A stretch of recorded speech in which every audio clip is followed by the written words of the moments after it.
तो हेलो बच्चों, welcome back. हमारी नीट सीरीज चल रही थी। मैं फटाफट फिर से स्टार्ट करूंगी। जिन्होंने नहीं सब्सक्राइब किया है प्लीज़ जल्दी जाके सब्सक्राइब कर लो। तो हम फर्स्ट क्वेश्चन से स्टार्ट कर रहे हैं। हमारे इसके पहले के क्वेश्चन हो गए थे। ये मोस्ट रिपीटेड क्वेश्चन आंसर्स हैं, ठीक है। 78 से स्टार्ट करते हैं। The root that originate from the base of the stems. Stem के बेस से जो रूट ओरिजिनेट होती है उन्हें क्या कहते हैं। क्वेश्चन बहुत सिंपल लग रहा है बट कंसेप्ट बेस्ड है, ठीक है। तो स्टूडेंट्स, ये क्वेश्चन जो होता है रूट सिस्टम से है। जब हम प्लांट्स में रूट की बात करते हैं तो हमें दो टाइप्स की रूट मिलती है, tap root and fibrous root system. So fibrous roots क्या होती है, जो स्टेम के बेस से मिल रही है हमें, है ना, डायरेक्टली बेस से निकल रही है। मतलब वहाँ पे कोई मेन रूट नहीं है। जैसे कि एग्जांपल क्या है, ग्रास प्लांट्स। बाकी ऑप्शन जैसे प्राइमरी रूट होती है जो मेन रूट होती है, लेटरल रूट्स होती है जो साइड ब्रांचेस होती है, ठीक है। इसलिए जो मेन रूट जो ओरिजिनेट हो रही है स्टेम से, वो कौन सी होगी, हमारी फाइब्रस रूट, ठीक है। सो ये हमने लिखा हुआ है इसका explanation. Fibrous roots are arise from the base of the stem. Example wheat rice दिया हुआ है and no prop roots here, ठीक है। नेक्स्ट आगे बढ़ते हैं। 77 थोड़ा आगे पीछे हो गया है, ठीक है।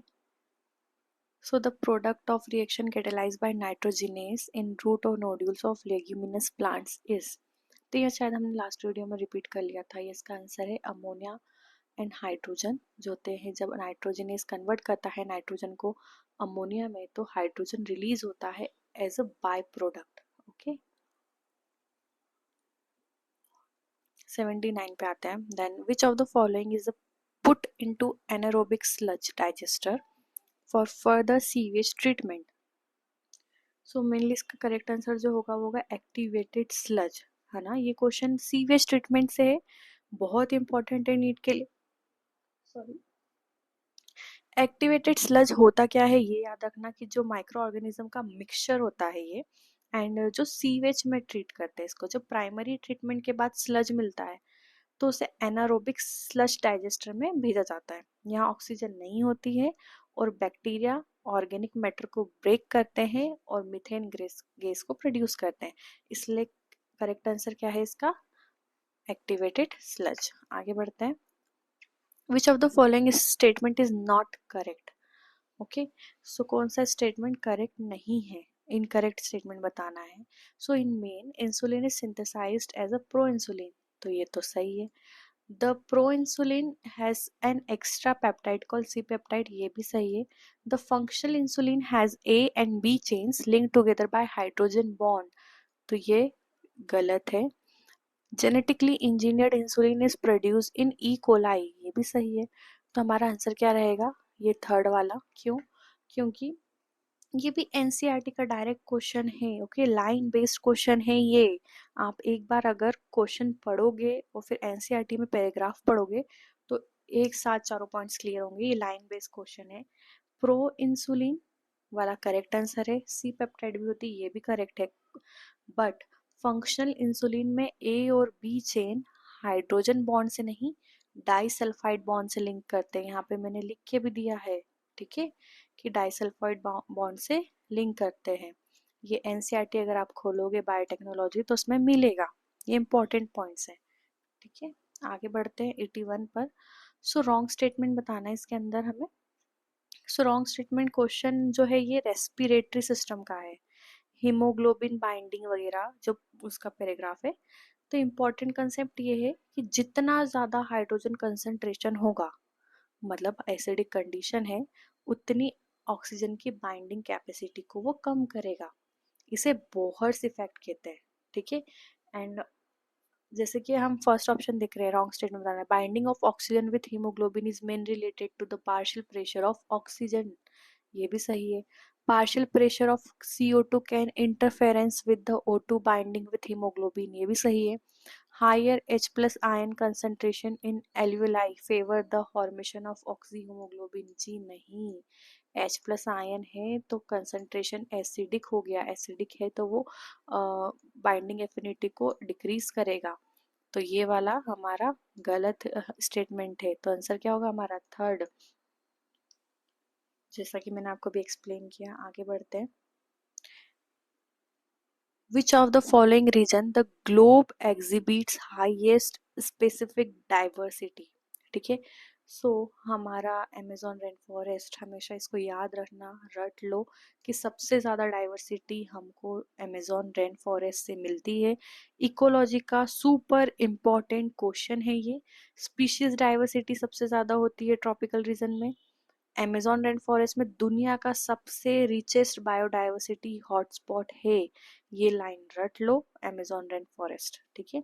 देन वेस्टर्न घाट में भी जो होते हैं इम्पॉर्टेंट है, बट अमेजोन में सबसे हाईएस्ट है, सो करेक्ट अमेजोन फॉरेस्ट है, ठीक है। आगे बढ़ते हैं। मैं इस द कॉलम दिया हुआ है, ये थोड़ा ट्रिकी है, बट अगर स्टेप से याद रखना हो तो इजी है, ठीक है।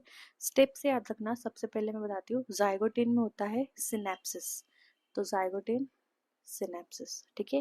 पैचेटिन में होगा क्रॉसिंग ओवर, डिप्लोटिन में बनता है काइजमेटा, एंड डाइकाइनेसिस में होता है टर्मिनलाइजेशन। तो अगर आप ये सारी स्टेप्स याद रखोगे, माइटोसिस मियोसिस पढ़ लोगे, मेनली ये मियोसिस से है, तो मियोसिस अगर आप अच्छे से समझ लोगे, मेनली मियोसिस 1, तो आपको ये बन जाएगा, ठीक है। So these are the standard stage of prophase 1 of meiosis. ये देखो प्रोफेस 1 मियोसिस पढ़ लेना, तो ये आपसे हो जाएगा। और यहाँ पे देखो डायरेक्ट देख लो कि फर्स्ट का क्या आंसर आना चाहिए। जाइगोटीन में क्या होता है, सिनेप्सिस, तो इसका आंसर थर्ड आ रहा है, सिनेप्सिस, जाइगोटीन सिनेप्सिस। अच्छा चलो ये तुम आप चेक कर लेना, ये वाले पार्ट को अच्छे से चेक कर लेना आप लोग, ठीक है। आगे बढ़ते हैं।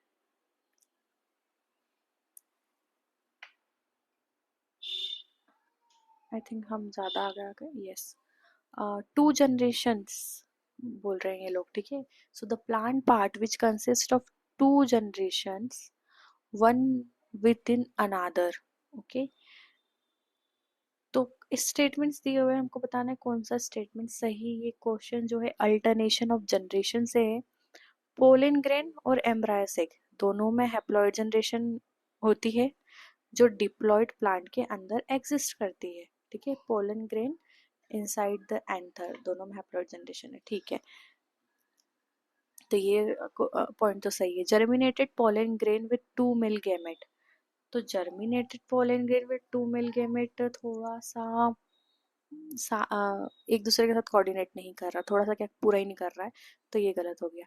Seed inside the fruit, fruit के अंदर सीड, अगर ये दोनों जनरेशन गलत है, फ्रूट अलग है, इसकी जनरेशन अलग है, देन सीड अलग है, ठीक है। सीड और फ्रूट में ऐसा होता ही नहीं है, मतलब एक स्ट्रक्चर अलग है, एक दूसरा स्ट्रक्चर अलग है। एम्ब्रायोसिक इनसाइड द ओव्यूल, एम्ब्रायोसिक और ओव्यूल सेम होते हैं, ठीक है। सो हमारा मेनली करेक्ट आंसर क्या होगा, हमारा ए वाला पॉइंट सही है और डी वाला पॉइंट सही है। तो इसमें देख लो कहाँ है A D A D A D, तो फोर्थ वाले में ए डी, तो ये हमारा सही वाला हो गया। आगे बढ़ते 85। ओव्यूलेशन किस हार्मोन से होता है? इन शॉर्ट यही बोलना चाह रहे हैं, which of the following hormone level will cause release of ovum ovulation from the Graafian follicles.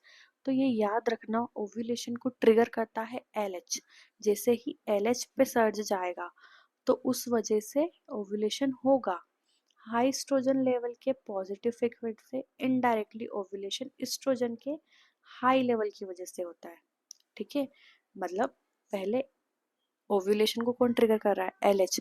LH search पे किस वजह से जाएगा, क्यों जाता है एलएच सर्च पे, क्योंकि एस्ट्रोजन का लेवल हाई होता है।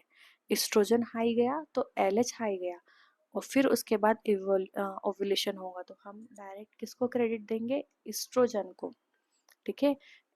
एस्ट्रोजन लेवल क्या करता है, स्टिमुलेट करता है एलएच सर्च को, जो कि डायरेक्टली ट्रिगर करवा देता है ओव्यूलेशन।